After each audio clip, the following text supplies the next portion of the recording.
Η ηγεσία του Φορέα Λειτουργίας Λαϊκών Αγορών είναι εδώ για να δει τα προβλήματα επί του πεδίου και να τα αντιμετωπίσει.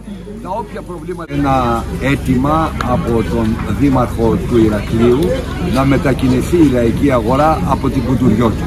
Αιτία της μετακίνησης ήταν η απόφασή του να αναβαθμίσει όλο τον δρόμο του Σαδού Κουντουριώτη, έχοντας εξασφαλίσει και τα σχετικά κονδύλια.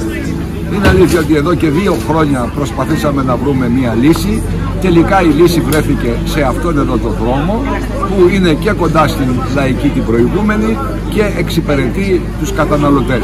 Διότι το ζήτημά μας δεν είναι μόνο οι πολιτές των λαϊκών αγορών, είναι κατά βάση να υπάρχει ένας χώρος που να εξυπηρετεί τους καταναλωτές. Βεβαίως ήταν η πρώτη μέρα σήμερα. Αντιμετωπίζουμε προβλήματα την πρώτη μέρα της λειτουργίας. Η ηγεσία του Φορέα Λειτουργίας Λαϊκών Αγορών είναι εδώ για να δει τα προβλήματα επί του πεδίου και να τα αντιμετωπίσει. Τα όποια προβλήματα είδαμε σήμερα θα τα δρομολογήσουμε τη λύση τους και πιστεύω ότι όλα θα πάνε καλά και θα λειτουργήσει η λαϊκή αγορά χωρίς μεγάλα προβλήματα.